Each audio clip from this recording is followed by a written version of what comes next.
ఈ ఫోరెన్సిక్ ల్యాబ్లో అగ్ని ప్రమాదం జరిగింది. ఈ అగ్ని ప్రమాదం ఎట్లా జరిగింది, ఎందుకు జరిగింది, ఈ టైంలో ఎందుకు జరిగింది, పైగా ఈ ఫోరెన్సిక్ ల్యాబ్లో అసలు ఏమేమి ఉన్నాయి అనేది అని అందరం కూడా చూసినాం. అందరూ కూడా సోషల్ మీడియాలో అంతా కూడా వైరల్ అవుతా ఉంది. సో ఓటుకు నేటు కేసుకు సంబంధించినటువంటి కీలకమైన సాక్ష్యాలన్నీ కూడా అందులో ఉన్నాయి.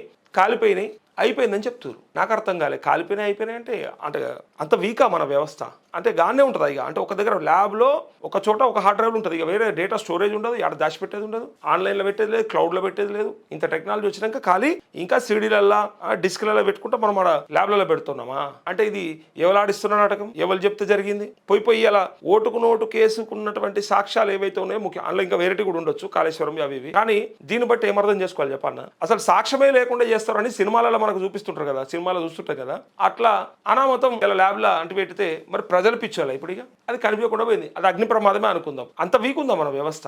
ఇంకో చోట పెట్టలేదు ఆ డేటా, ఆడ ఉంటే ఉన్నట్టు లేకపోతే లేనట్ట. ఇక దాని మీద మరి ఇప్పుడు విచారణ జరిపించాలి, అసలు అది ఎవరి వల్ల అయింది, ఎట్లయింది.